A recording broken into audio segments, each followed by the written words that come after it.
Hey peeps, so today the topic is hair loss, and there are a couple types of hair loss. So when you lose a whole patch of hair and it's very smooth, like there's a bald spot, that is probably alopecia, and that is an autoimmune disease, and so that would be a little bit of a different treatment. But the other kinds are either male pattern baldness, that you start losing, the hairline starts receding, right? Female pattern baldness, that you kind of lose it kind of over here on your part, like in the middle of your hair. Or effluvian, telogen effluvian, which would be the resting phase of your hair, and then it would just fall off. And anagen effluvian from chemo. Traction, so if you're pulling your hair too much by styling and putting it too much heat, that can make it fall off as well because it kills the follicle. And pathogen, so you can get ringworms in your scalp, you can get mold in your hair, so it would rot your hair follicle and then it would fall off. And so basically those are the causes. Those are the types, actually, of hair loss. But what are the causes? Well, the causes can be chemotherapy, obviously, heavy metals, so especially aluminum, lead, and mercury. And you get aluminum and lead and mercury a lot from your water and mercury from the fish. But you get a lot of aluminum from your healthcare products. So there are things that you put on your body, such as deodorant, that has aluminum, and you absorb them. Also, if you have air fryer, if you're cooking in aluminum pans, if you have Nespresso capsules, those are all aluminum coated.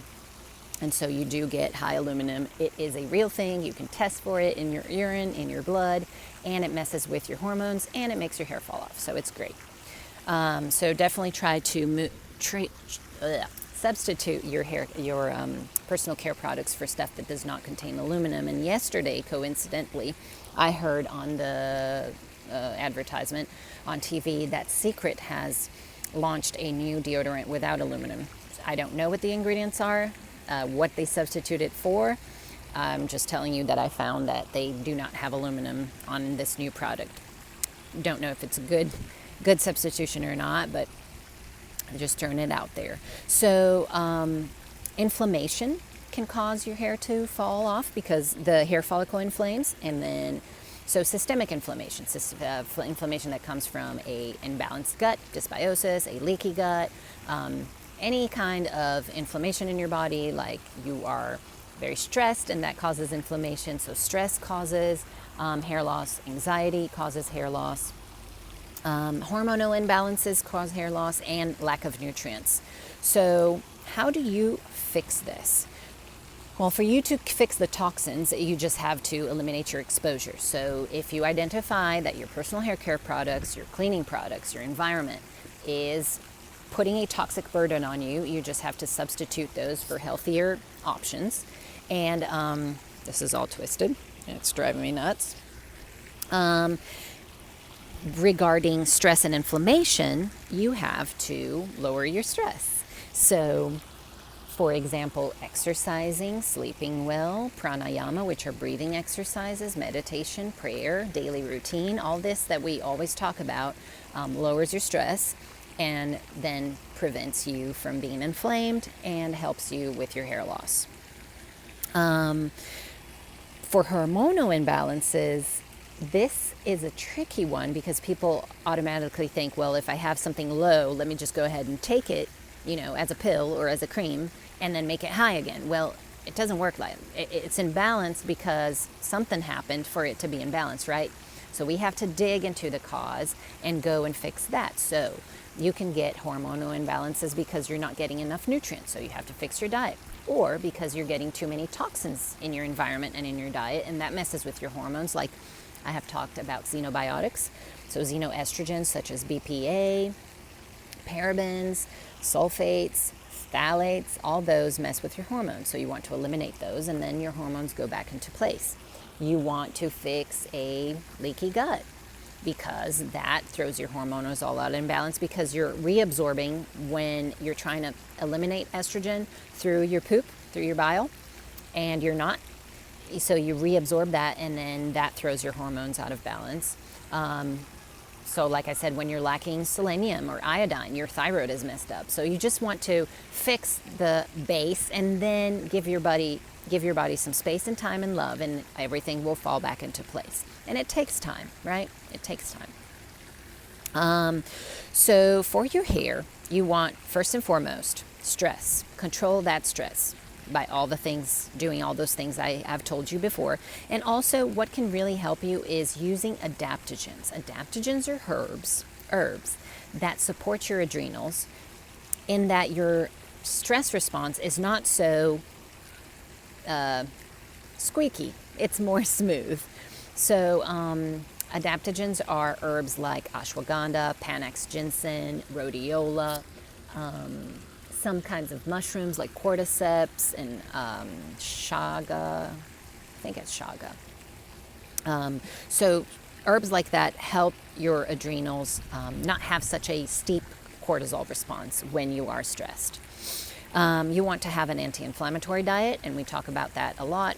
It's a diet rich in fruits and veggies, a diet that is low in processed foods, and having a lot of organic, grass-fed meats, wild-caught fish, as much as organic produce as you can, because the herbicides and pesticides, they inflame you and they mess with your hormones, which are two causes of hair loss. You want your diet to be low glycemic index, meaning you don't want to have a lot of sugars, refined starches, so cookies, crackers, cakes. You want to substitute that to root vegetables and whole grains such as oats and quinoa and amaranth. You want to balance your hormones, like I said, and you can do all that I said before. And restoring the nutrients is important because the body will take away from hair, skin, and nails whenever anything is lacking, because it considers that this is just luxury, right? So the minerals that are most associated with hair loss is iron, selenium, and zinc. If your ferritin, when you measure in your blood, is below 50 or 45-ish, that probably will cause your hair to fall, because that is too low. So you want your ferritin to be between 50 and 70-ish for you to have enough iron stores for it not to lack for your hair.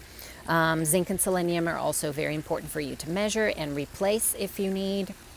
But when you fix your diet, usually, if it's not too much of a deficiency, everything kind of falls into place and you start replenishing these nutrients that were lacking before. According to Ayurveda, the hair is an extension of the bone. So if you have healthy bones, meaning you have enough calcium, phosphorus, and magnesium, then you would have healthy hair. And they say that it's very important to massage your scalp. So very gentle massage in the morning, your abhyanga, and we've talked about the dinacharya here, the daily routines in the morning, that you would, one part of it is oiling your body. Well, when you're doing that, really give yourself a nice scalp massage to stimulate your hair follicles. And this has helped me a lot. I used to have a lot of hair loss, and it's probably because I'm so stressed. And so once I started managing my stress a little better, getting my diet cleaned up a little better, I had a lot of inflammation in my gut because of dysbiosis. So once that resolved, my hair stopped falling so much. And now it's actually growing back. And this is actually how this subject started. So rosemary oil, this is what I use in my abhyanga. In my massage, I put some sesame oil in my hands, warm it up, and put some rosemary, and just do my roots. It doesn't get your hair oily at all. Other essential oils that are good are lavender, peppermint. All these stimulate and calm down your scalp, reduce inflammation. You do not want to use products, styling products, shampoos, conditioners that have SLS, which is sodium lauryl sulfate, and parabens. Because these are specifically very inflammatory for the scalp and could make your hair fall off for people some people are more sensitive than others, right? Tea tree also is very good if you have dandruff or any kind of fungus, because tea tree is antimicrobial, so that can help. Omega-3s are very good if you're not getting enough from fish, and then you have to be careful if you're getting too much fish in your diet and you're getting too much mercury, and then mercury makes your hair fall off. So you do want to be eating those smaller fish like anchovies, sardines, and trying to get your omega-3s from that, or taking a fish oil supplement, which I think probably everybody should anyway. What else?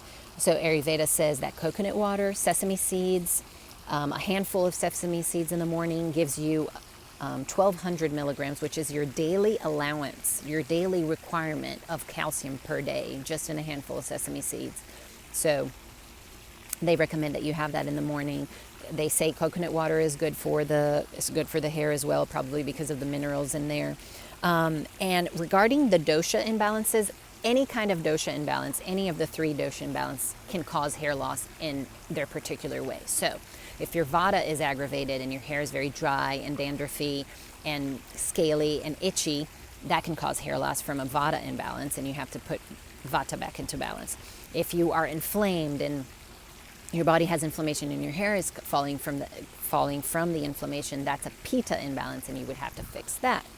And then finally, a kapha imbalance would make your scalp very oily and then make your hair fall off. So we would have to fix that kind of imbalance. We're not going to get into all the doshas here. We don't have time. But just so you know what Ayurveda kind of says about hair loss. They know about everything. They touch on every subject that we could ever think of. And it's funny how the recommendations are so, like back then they would say that inflammation would cause hair loss, and then now we know that it does. So I just think it's fascinating how much they knew. So in a nutshell, it is reducing your stress, reducing your inflammation, and balancing your hormones, all this through stress management techniques, optimizing your sleep, self-care, daily routine, a good clean diet, lowering the ingestion of junk and processed foods, and there you have it. Big luscious hair.